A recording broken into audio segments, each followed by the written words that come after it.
Hey everybody, welcome back to Tea with the Supremes. Julie here with Cassandra, Savannah, and Ebony. Hey guys. Hi everyone. What's up, virtual Supremes? Hey, we hope everybody had a great week and we are happy to have you back with us today. And today we felt it was important. Fairly recently, we found out the verdict of the Kyle Rittenhouse trial, and we thought it was an important topic to talk about. So today we're just going to talk about it and our reaction to it and just the implications in our world for it. Just have a conversation. So I want to start the conversation on this one. I know Ebony normally comes in with her smooth little self. I want to start this conversation with he got away with this, period. What does this mean for all the other cases of non-white people who are put in the same situation? That's where I want this conversation to start off with. Because for people of color, I have a very strong feeling that it's not going to be the same as what Kyle got off with. I mean, I feel like that's obvious, unfortunately. I think I agree entirely. I don't think there's ever been a situation that has shown any level of equivalency of treatment to a person of color doing something like what he did and getting any sort of leniency, let alone a non-guilty verdict on all counts, and mass support from the general public. So I agree entirely. I don't think it changes anything for people of color, if not strengthens the danger that exists for them. Yeah, I was talking to a couple people about it, and how do I say this kindly? Where I live, it's very red. That's the nicest way I'm gonna put it. And not like the traditional conservative Republican views, like the extreme, the patriots. So when people call him an icon, that's when I wanted to punch somebody in the throat. My question is, how can somebody like that be seen as an icon? What traits make him an icon? What makes him a hero? Like, what did he do? He's white. Yeah, and he killed people. Like, it's heroic that he committed murder. How is exactly that? Because their argument is because he killed a rapist and somebody else who had committed a crime. Okay, but he didn't know that. Like, exactly. And that's the point. At the time, intention behind his action, he didn't know that. So this is so much larger for me than, and I think as most people, just about him in and of itself. Am I surprised that he got off? Let's be honest. No, I'm not surprised. What outside of race, and it's not that I can take it very far from race, it is the view of our legal system and our justice system. The idea that it's always been a foreign idea to me, but the idea that justice is supposed to be blind. And this walking into the courtroom is supposed to put you in, and I keep saying supposed because that's never been the experience that I've known. It's supposed to put you in an equal playing field once you cross that line between viewer and participant, once you cross over that barrier. And my concern goes for not only the local individual, not only the local defendant or the next person that does something, it is the implication on the national scale, on the global scale of how we are viewed. I remember conversations, and this is not about being a Trump supporter or a non-Trump supporter, but I remember conversations that I had with people and how our view globally changed right? As a nation, our standards versus an Obama. And I am not a 100% supporter of Obama. However, there was for those that respect it, the US, there was a view of respect. You know, when you're sitting across the table from an equal, you treat that person differently versus when you're sitting across the table from someone who you do not think or you don't deserve they need to be there. It is that scale that I look at this trial, because what you've said, and no verdict is insignificant. Everything in the legal system creates precedent. Once you do something, there's now precedent set. When other cases, other murderers, because like it or not, that's what he is. When verdicts get handed down, it's no different than what we do in citing a paper. Whether we agree with the statistic or not, you know, there is something there to cite. You can find something for you. What precedents have we created now in these United States that you can go out and murder someone and get away with it scot-free because the defense says all he had to prove was self-defense, and the burden to prove self-defense is much lesser than it is the burden to prove another legal precedent or whatever it is. On that note, I also think that his mom, who drove him across state lines, should be held accountable for the actions that her son has taken, because her knowing who he is, it kind of endangered her child. Why is she not being held accountable for that? I think had he been found guilty of anything, as the case in Michigan with the parents who are now, by the time this plays, they would have already been through their preliminary hearings, as they are now being held accountable. It's very trivial. I don't want to compare it in such a trivial manner to what I'm getting ready to say, as if this is trivial. He took lives.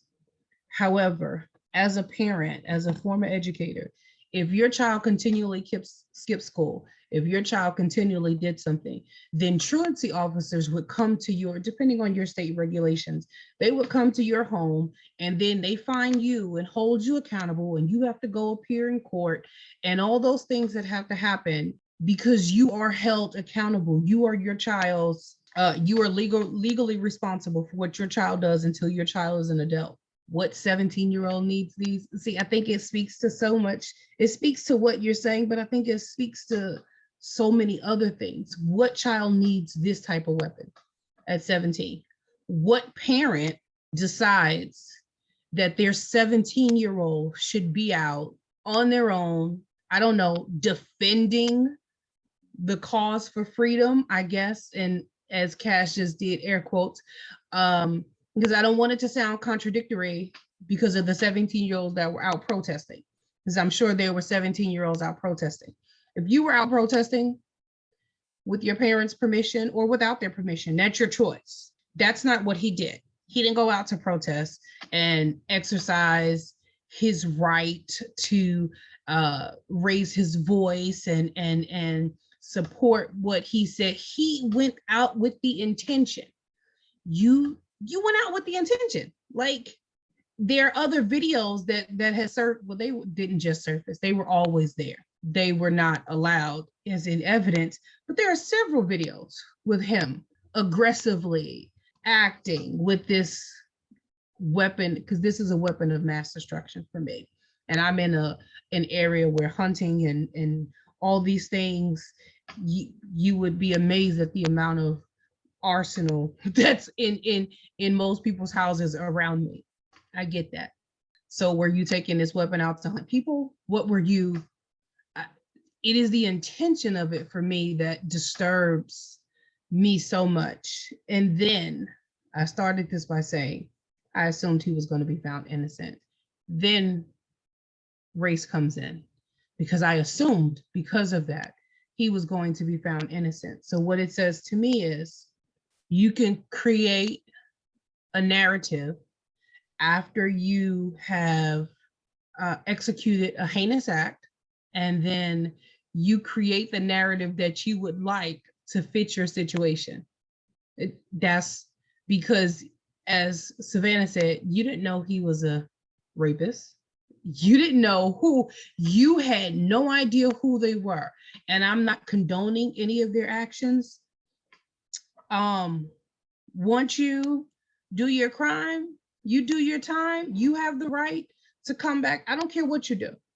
And that's going to be a controversial statement. And I mean, for other people, when I say that, if you did your time, I don't have the right to withhold whatever legal rights, laws, whatever. I don't have the right to personally withhold them. It doesn't mean I have to sit down and break bread with you and have you in my I don't have to do that. But you, the same way I believe that I have the right to say, you have the right to say, and you have the right to do. So this is not to uphold any crimes or anything that they did.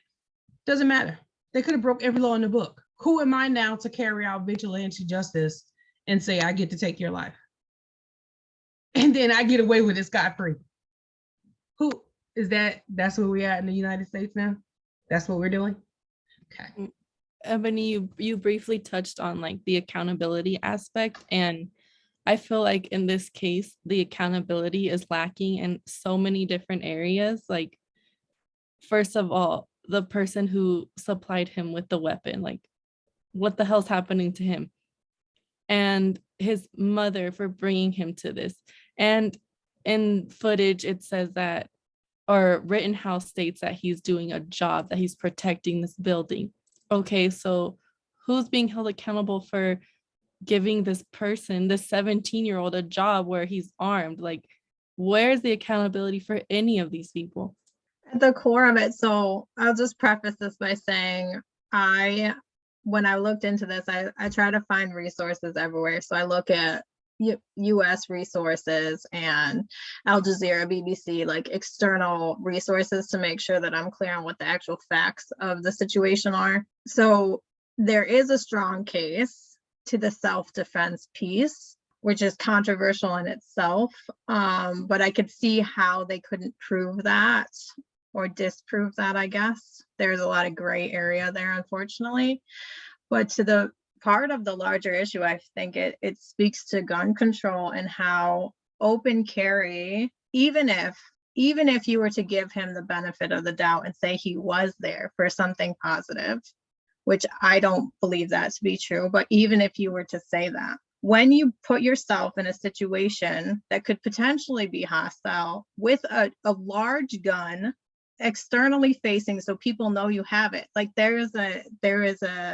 it's like an instigation, like you are instigating something. That's the problem with open carry. That's a problem with having guns. I mean, most people don't trust a 17-year-old to drive because they can't be trusted. It's dangerous. You don't want to give them a car, but you want to give them a weapon.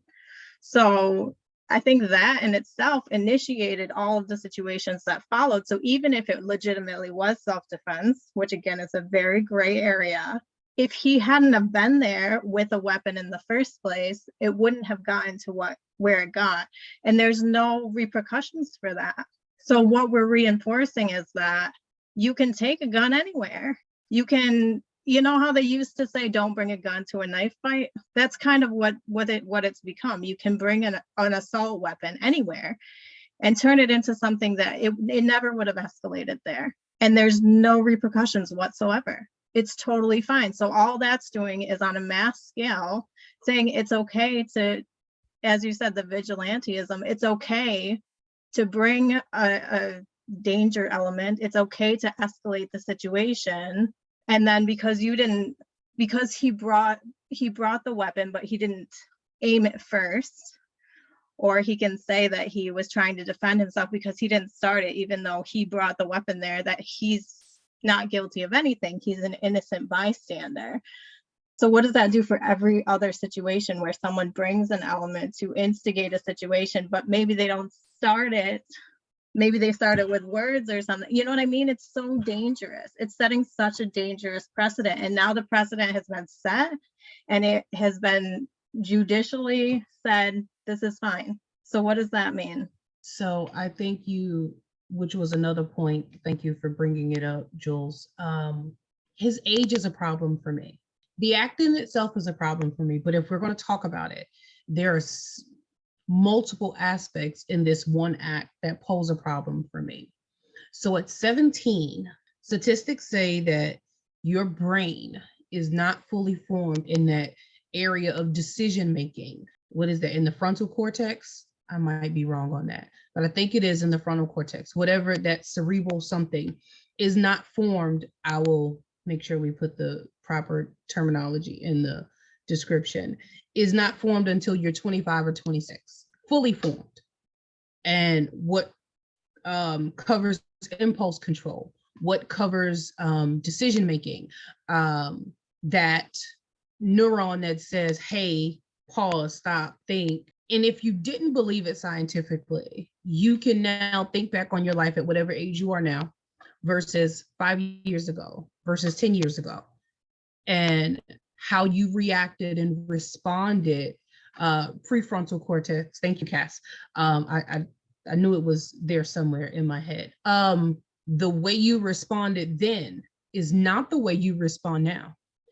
You have not formed, I don't care, the most intelligent of us. You have not fully formed those processes in your mind. As a 17-year-old, that's very different than a 17-year-old who was there to voice and support a belief. You're not there specifically to incite violence. When you look at any of the Black Lives Matter leaders, none of them have ever been involved in anything to cite violence, to incite violence, to go. It was never any of that. That's not the core of what Black Lives Matter is, what it was formed for, and what it continues hopefully to be. So at 17, if you're not prepared for the possible consequences of what's going to happen, we live in a very instant gratification society. I want it fast, I want it now. The microwave is taking too long. How long does this cook? Now we have Instapots because it takes too long to put something in the oven and roast it. And you, doesn't matter what it is. We are the microwave generation. Me personally, I don't even own a microwave. So, but if that's the case, and you are not prepared to make those kinds of decisions, as a parent, I believe you are to be held accountable for knowingly putting your child in a place to make those kinds of decisions. And the outcome of that is that lives were lost. So would this shift and the narrative change if he killed a doctor and a lawyer, or a nurse, or a teacher, or somebody's mom, or somebody's sister, or somebody's daughter? Does the narrative change because of the lives that were lost? And for me, on a scale of justice, that's a problem. Because when you open things up, you create that slippery slope to say what that gray area Jules was speaking to. I mean, we can go back to trials before Zimmerman, but a lot of this came to light with Zimmerman's and the Stand Your Ground law when he murdered Trayvon Martin. So, or there have been several cases. I won't start going down the list of cases, especially in Florida. However, in states that have stand your ground laws, we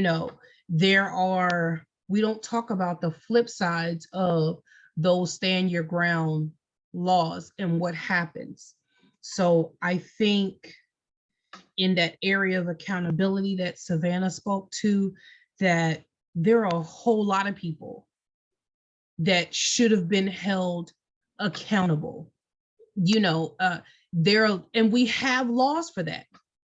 the artist, and I'm not going to mispronounce his name, is being questioned as a person of interest, and the parents in Michigan, because they were hiding out at the art studio that belonged to him, and somewhere along the line he's a friend of the family, or they knew him, or whatever the case may be. Why? Because we have accessory after the fact laws, or we have accessories to the crime laws.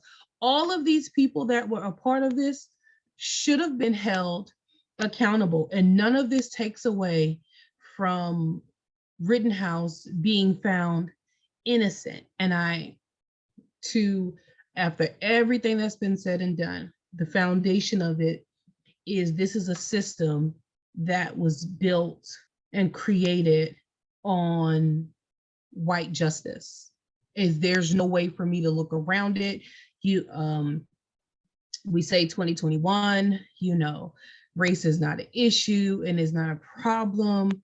You can't live my life and say it's not a problem. I just had to have this conversation about race in a manner in which I never wanted to have with non-African Americans. Like it's just something I don't like, repeating things. I don't like saying things. I don't like, for me, it gives life to the things that I have to repeat and say. However, if I didn't say it and didn't have the conversation, then to understand the depth of my hurt in this scenario, it wouldn't have been understood the same way, because the lived experience is the lived experience. So in a system, in a legal system where there are differences, because there are so many things that judge did that I can't fathom. I have friends that are judges. I had to sit down and ask, like, listen, you need to explain this to me. And they are, some of them, all of them are not. Some of them are at a loss. And they're like, well, there's this legal loophole, there's this legal loophole, and you can look at this. And I'm like, but tell me how, and tell me why. And so I think it speaks to the greater issue of the difference of race. When you think about Cynthia Brown, the case in Florida, where same thing, she claimed the stand your ground law. However, she went to jail. She physically went to jail. And if you haven't read her memoir, you should. It's really, it's a good read. I'll make sure we put the link to the memoir in there. But like, these things amaze me when we have these conversations, and when I've looked at the supporters and I've seen them say, and those that call him a hero, race is not an issue, and those liberals are just making an issue out of it because the victims were at a Black Lives Matter protest. And so what was the word? What was the wording? It was transference. And we created the victims to be sympathetic Blacks, as I use in air quotes, because I hate to even say that was the terminology that was used in one particular conservative writing. We won't name a specific writing and say what it was. However, because we, as the African American community, took up the cause because they were at a Black Lives Matter protest. See, the divide didn't come from me. I think that's one of the greater issues when we talk about this. The divide is not always brought up by people of color. It is addressed. It's always the elephant in the room. We can't not address it. However, had he been an African American, had he been any kind of brown person, it wouldn't have come out like that.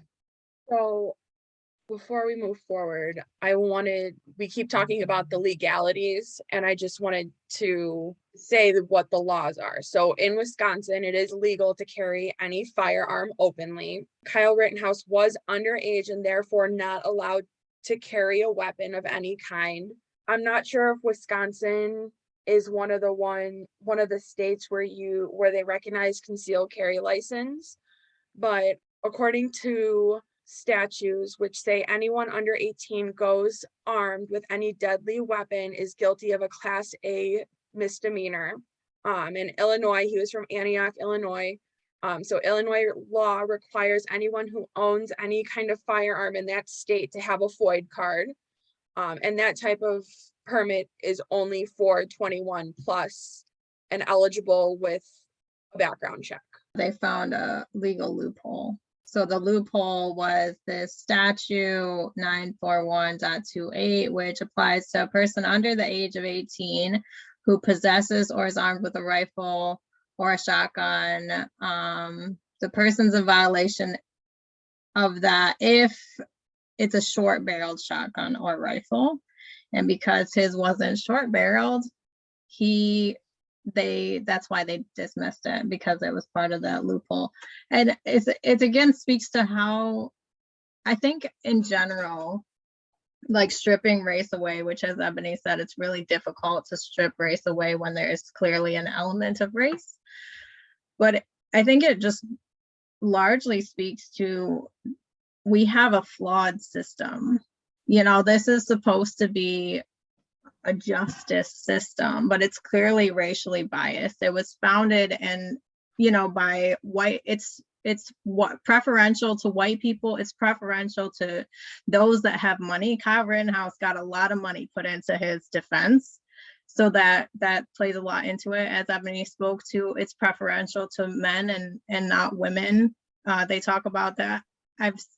We talked about this previously, that there were a lot of social media posts about how there are so many women in domestic violence situations that are in jail. They're suffering in prison for literally defending themselves, saving their own lives, sometimes saving their children's lives. There's no sympathy for them. So that speaks to an issue. And then to another piece, you know, a jury of your peers, they talk about, and they also talk about a jury that it comprises the population, right? But oftentimes it's a predominantly white jury, and then you have one person of color on the jury. And like, if you don't think, or if you can't recognize that one person of color in a case like this, in a highly politically and racially charged case, is not innately in danger of even openly discussing their opinions in that environment, like that's a safety concern that white people don't have to think about. That's realistic. You know, if I was on a jury where I had the singular opposing view, that could be a safety concern for me, my family, especially when it's a highly politically charged and there's a lot of money involved.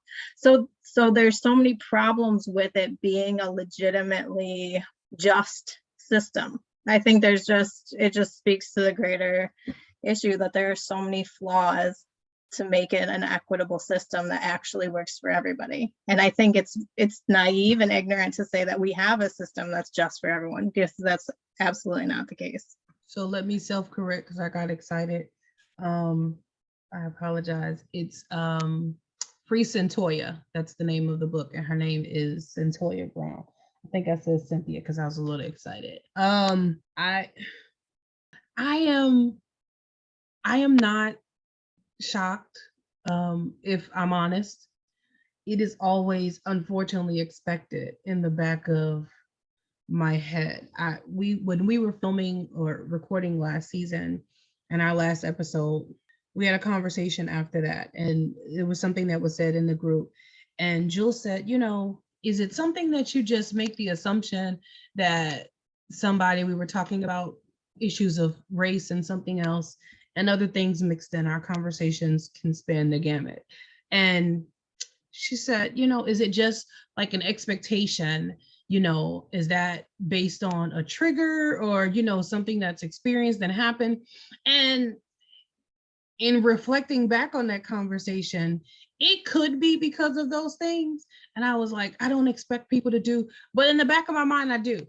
I expect that this is what's going to happen because it is continually proven to be true. These are not the exceptions to the rule. These are the rules. So as an African American, it's very difficult, at least for me. And again, excuse me, that's another problem with African Americans, that when we say something like we are speaking for the masses, I'm not. My views are not the same. I can tell you people that are very close to me that look like me are 100% diehard Trump supporters. I don't really, I can have the conversations, you know, they are not very liberal, let's just say. So when you have these things happening, and this is what's on display in front of you, because for me, that speaks to intentionality, that you specifically had this type of weapon because you knew this was the loophole. So what was your intention then when you took this weapon and you traveled? Because it then, as you were speaking to laws, Cass, it should have been a felony that you across state lines with this. He didn't take the weapon across state lines, though. See, and I don't that's think what he they was. said. I think there was a lot of ignorance involved in on their end. I don't know necessarily that it speaks to intentional. I don't think he would have known there was a loophole. I don't think there was that level of knowledge, to be honest. See, I think I'm not talking about him. I think I'm that's not money talking that about supported him. his case. See, the money was after the fact. When I say he took it across state lines, there was legal documented pictures of this weapon being in this particular family member's dwelling. Like, I'm saying not legal, but there were documented before he became a murderer. Yeah, but he had family in Kenosha too. Like, he had family there. So I don't know. I'm just saying that he did have family there. So when Cass was speaking to his mother's motives, again, I don't know the level of sheer ignorance. There's clearly some of it there. I don't know if like, his dad and his grandparents lived in Kenosha, I guess, and he went to stay at a friend's house, and that's where the weapon was. So while he did travel state lines, it was only 20 miles. When you live in the country, that's normal. So there are definitely that feeds into the gray area, but yes. See, but those gray areas that you're talking about, those loopholes that you're talking about, see, that again speaks to the mindset, because those should not be loopholes. Even if we say, you know what, it didn't go across state lines, which I'm pretty sure it did, but legally it did not. See, these are the things that disturb me as far as legal justifications and legal maneuvering. And I'm sure the truth we will continue to speculate and say, you know, one way or the other. So if it didn't cross state lines, or if he didn't do this, or if he didn't do that, even with all those considerations, what you have told me is that you no longer have to have any accountability for your actions, that it is okay. What I teach my students, what I taught my students, was that accountability is key. So take it off everything. The fundamental idea and the precedent that has been set, that you now do not have to be accountable for taking a life. I don't care if the life was something you did not value. They weren't your people, it's okay, because we are a very individualistic society. And until it hits our personal individual family, it's not a big deal. When I was younger, it didn't bother me about ambulances going by until my father was in the back of that ambulance. In the South, you stop and you move over. So the ambulance, I mean, you should do it anywhere, but they will stop the whole, like, everybody on the street will pull over, not just 1, 2, 3 cars, because it's the same thing with a funeral procession. You know, like, they'll stop on the highway. Like, you ain't got to stop on the highway. They'll stop on the highway. It's a different thing versus my northern family and lifestyle. I got cops in my family. They just shut down the highway. They get out, but let's not talk about that. Shout out to the fans. You know, it's a how do I teach that accountability now? How do I tell my child just recently turned 21? And something I always said to my child was that, you know, you are accountable for you, but you are accountable for you in different stages of your life. There are things that I gave you grace for when you were younger and you didn't know, but the level of accountability changes and it intensifies the older you become. What have we said as a society now? There is no accountability. And I've heard people say, you know, he'll have to live with the fact that he took a life and he took a lot. Really? Because not 2 hours after the trial was over, he was sitting down, you know, as we would say, kikiing and laughing, smiling, eating dinner. You know, something that those family members will never be able to do with their loved one again. Even if they were the discards of society, somebody loved them, somebody cared for them. Their life should matter.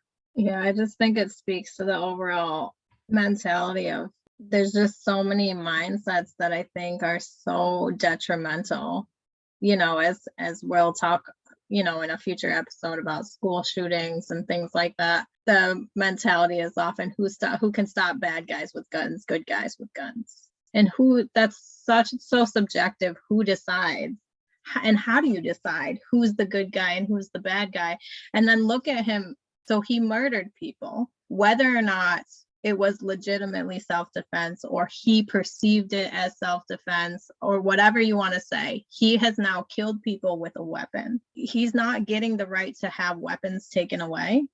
There's nothing saying, you know, he has talked about potentially in the future being involved in law enforcement. So now you have someone who has a history of killing people to move into an environment where they have the ability to kill people. It's just, even if all intentions were good, which I think there was a lot of ignorance, whether it was ignorance based or racially based, whatever it was. I don't believe that all the intentions were pure, but even if they were, I don't know how you don't see a problem. I don't know how people can say this was heroic and it should be celebrated, because it sets a bad precedence for everybody, not just people of color. It sets a bad precedence for everyone. So I don't understand how anyone can celebrate it. I just don't, my mind cannot rationalize that. I just don't understand. You spoke to ignorance twice, Jules. And even in that, even if it was ignorance, does then ignorance become a defense? Absolutely not. I'm just saying that I know that I don't like to use the word stupidity or unintelligent, but I know that people do things because they are not intellectually knowledgeable. Did that play a role? I don't know. Is that okay? No, there's a reason why people who, even if they have mental retardation, there's a reason why people that commit crimes go to jail.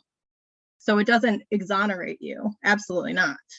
I just don't know if the intentions were malicious or not. You know, you can't know for sure.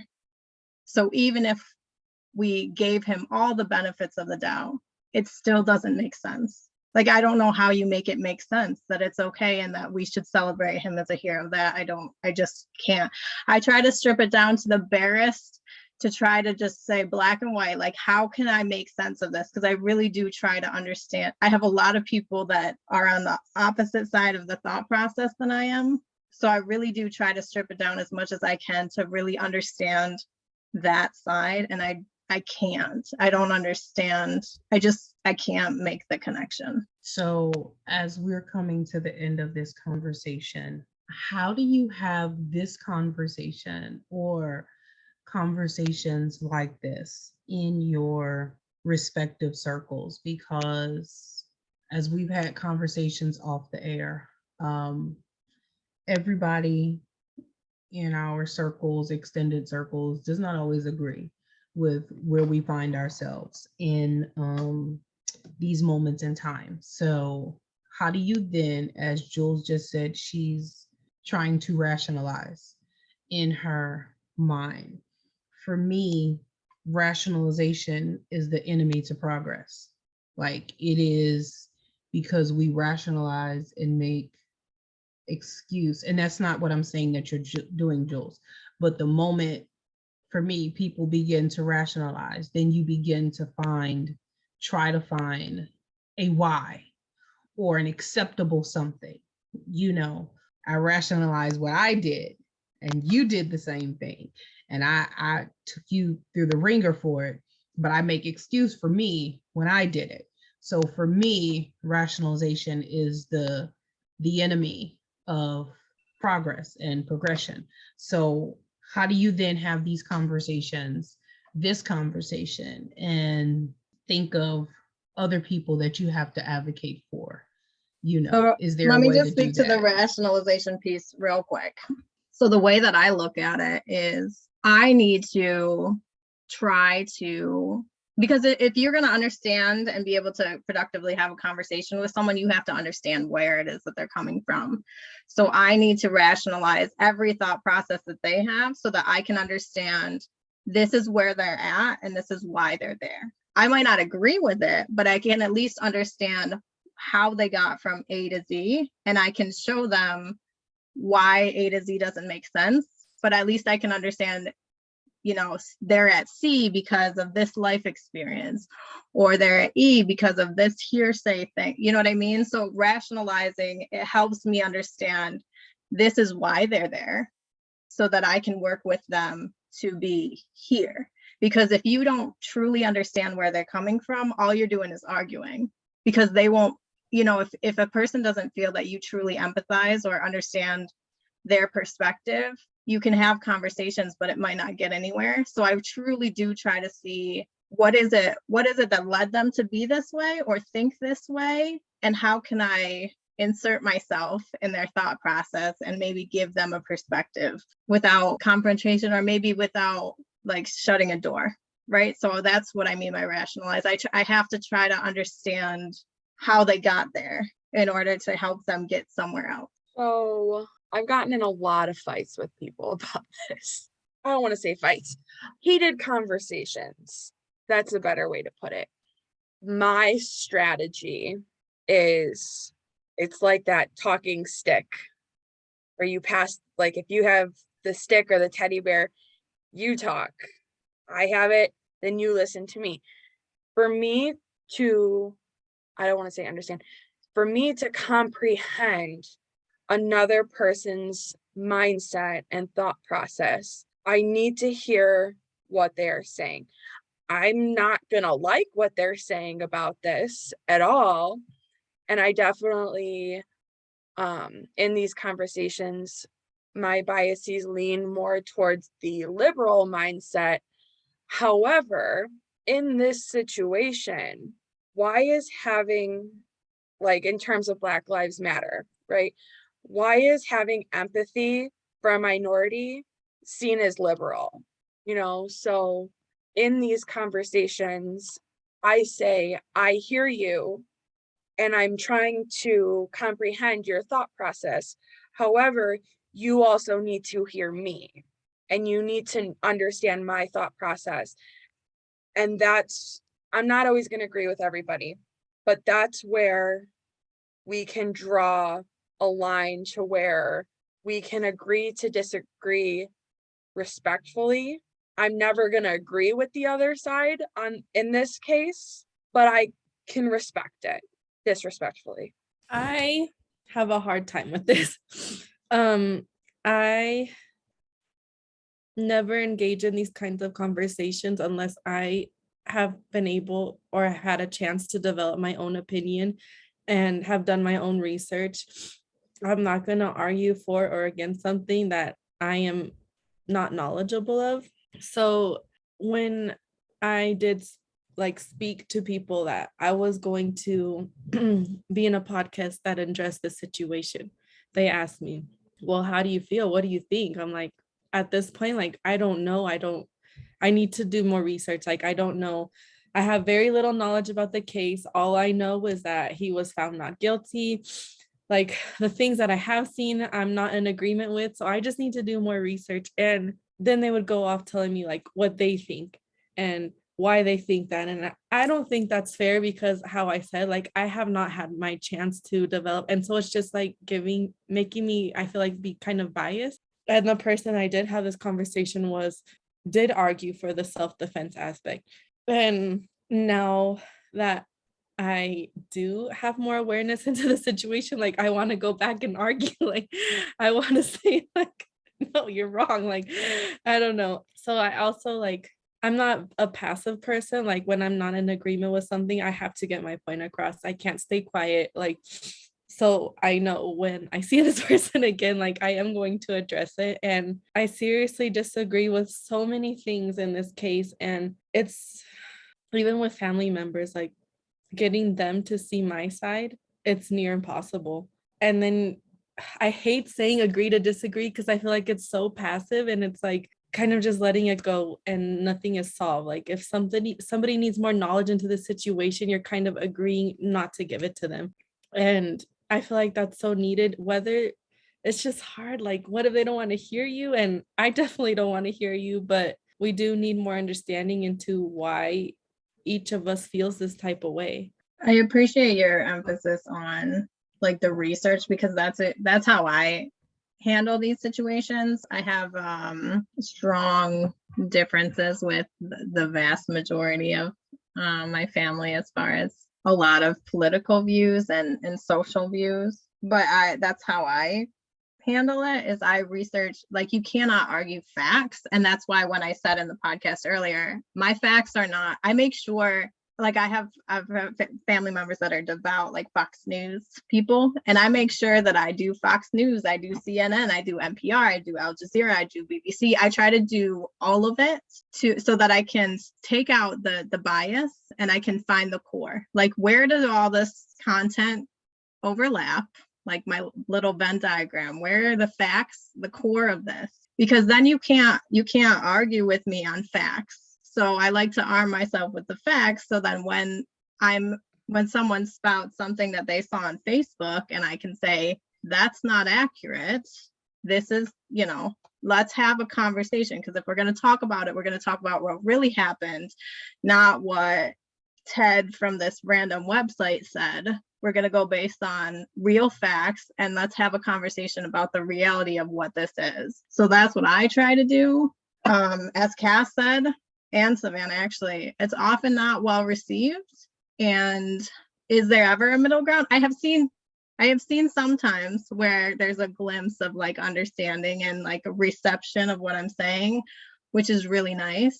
It doesn't happen often, no. But to what I was speaking to Ebony about earlier, if I don't do the work of trying to listen and understand where they're coming from, they're not going to be receptive at all.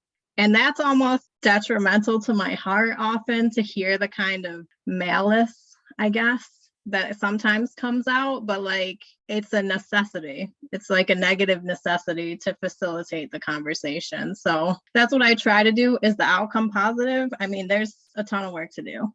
We live in America. I think it's more than obvious that we are not in a good place. But as Savannah said, we have to keep having conversations. So I'm going to say, I hear you, and I don't even know how to express how much I disagree.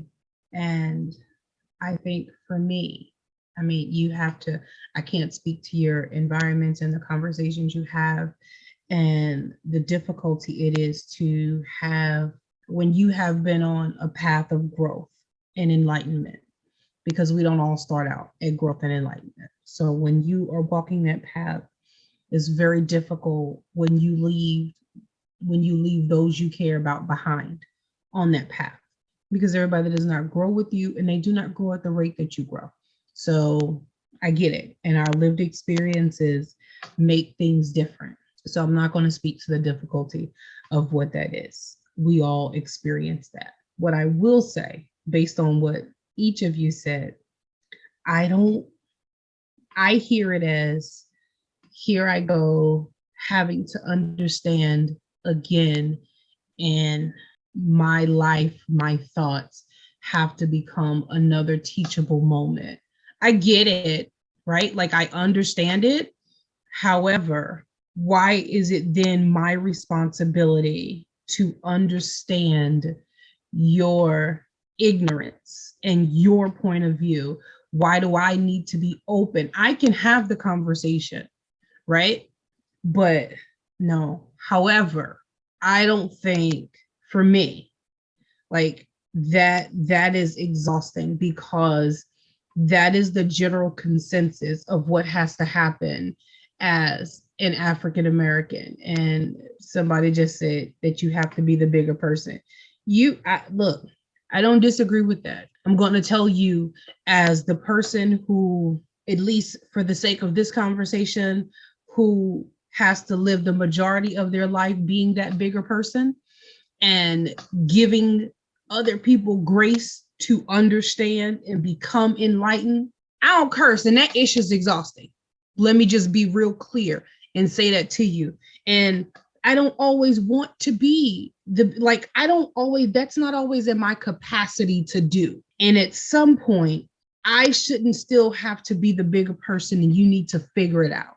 The same way I have to walk the path and figure it out, you have to walk the path and figure it out. And your ignorance is not an excuse for your value systems and your beliefs. And they're not beliefs, they're judgments, because you have the freedom to judge me based on the way I walk and appear and look at you. And I don't have the freedom to do the same thing. So for me, hearing that, and that understanding, and for me, it's that same thing. And I get it, it's different. I clearly understand that you are not making argument for them, and you are not, justifying what they did. But that rationalization, when I say rationalization is the enemy of progress, it is the enemy, because then I have to stop where my enlightenment is and make justification for where you are. And for me, it's where you choose to be. Yeah, I think you make a really good point. It is exhausting. It shouldn't be. It's not your responsibility, and it shouldn't be. And I'm sure you, more than us, have experienced that.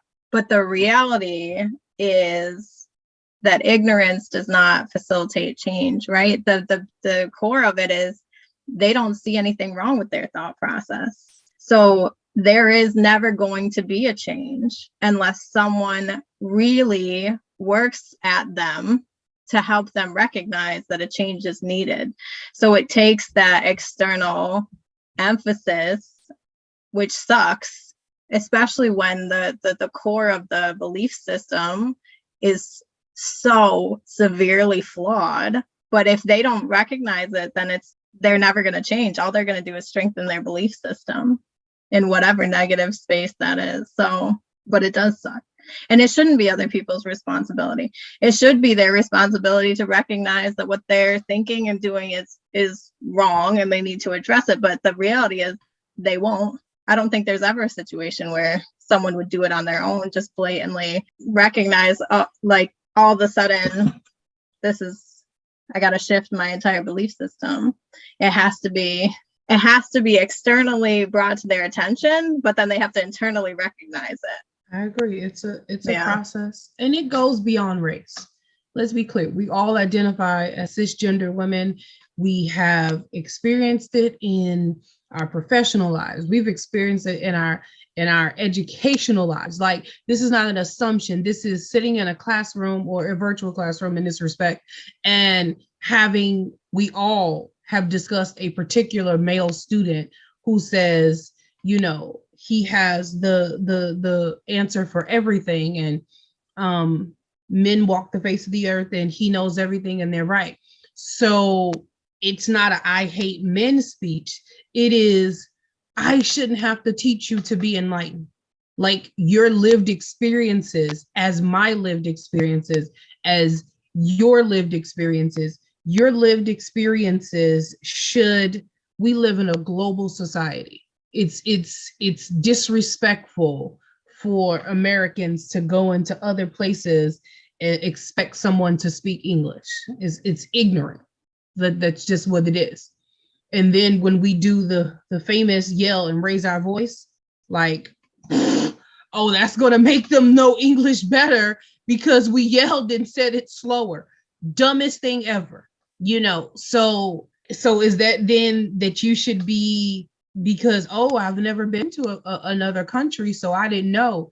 Do you have to go to the other country to understand that they speak a different language? Is it the residents of that country's responsibility to say, oh, when you come to our country, you speak whatever language we're speaking about? It doesn't matter. The responsibility is not on the other person to teach you, to explain to you, to help you explore. I think this is a separate conversation, but I think it speaks to so many of the things that we have in our society that speaks to what's wrong with this Rittenhouse verdict and how we have that different view as Americans. We have this superiority that we believe we are better, and that superiority comes from, in my opinion, in part to the superiority that we felt, we being non-me, felt over Africans when they were brought to, it's the same superiority.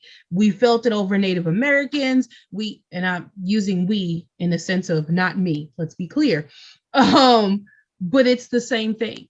So I think this is a generational something that should be answered for, and how we answer for that, I guess that's a conversation that has to keep happening, because if it's still left to me to enlighten you, it's some enlightening that's not going to happen no more. I'm just telling you, I'm at a different place in my life to not do that anymore. I think you brought up a good point, though, that I think is a good future conversation, but I think there is a lot of American culture that is detrimental. And I think that would make for an interesting conversation in the future. So I think that's something we should delve into. So as we are wrapping up this conversation, my mindfulness for this week is an exercise for when you are feeling so overwhelmed. And I was having a conversation with a couple of my coworkers the other day, and I was so frustrated. They saw like every piece of me turned red, and I had to do this technique because I was just so angered. So it's literally called the stop technique. So S, you start by closing your eyes. T, take a breath and notice its flow. O, observe your breath. P, purposely engage in your next activity. So you just breathe and move on. Excellent advice. I am in need of that often. So I will try to incorporate that. Savannah, what do you have for us with regard to self-care this week? For self-care this week, I have that to try and not feel guilty for negative feelings. Often like paying attention to those negative feelings causes more negative feelings, like stress, and just thinking like, oh, I shouldn't feel this way, I shouldn't feel this bad. So just really seeing why you're feeling that, and that will help alleviate some of the stress that you're feeling. Just stress has so many negative effects on the body. So when you're stressed about feeling negative, it's just going to be like a downhill spiral. So just focus on why you're feeling those negative feelings, and don't try to brush them off and have them come out in a worse way later. Thank you. And I love that your self-care was also mindfulness, because it speaks to the power of mindfulness and how that is self-care. So I really love that. So thank you. And then Ebony, if you want to leave us with a quote this week. So I got hyped up and I forgot, but I needed to flip the script. So Helen Keller said, "The best and most beautiful things in this world cannot be seen or even heard, but must be felt with the heart." So leave this conversation outside of facts and everything that's been said, but what's left on your heart. Be better and do better, people. I love that. I feel like there's nowhere to go from there. It's a great place to end. So be better and do better. So thank you again, everyone, for joining us in this conversation. We truly hope that it helps you to think a little more on what you feel and your perspectives regarding issues like these. There's a lot involved here. But as Ebony said, we're here to try to be better people. So we hope that you get value out of these conversations and truly do think about what it takes to make a better society overall, and try to recognize where your thought processes might not be the best and see where maybe you can make a change to better yourself or better somebody around you. So thank you for sticking it out with us this week. We will be back on Wednesday as we're coming up on a holiday. We have a special episode on Wednesday. So we will see you then. Bye, everybody. Bye. We are Supremes.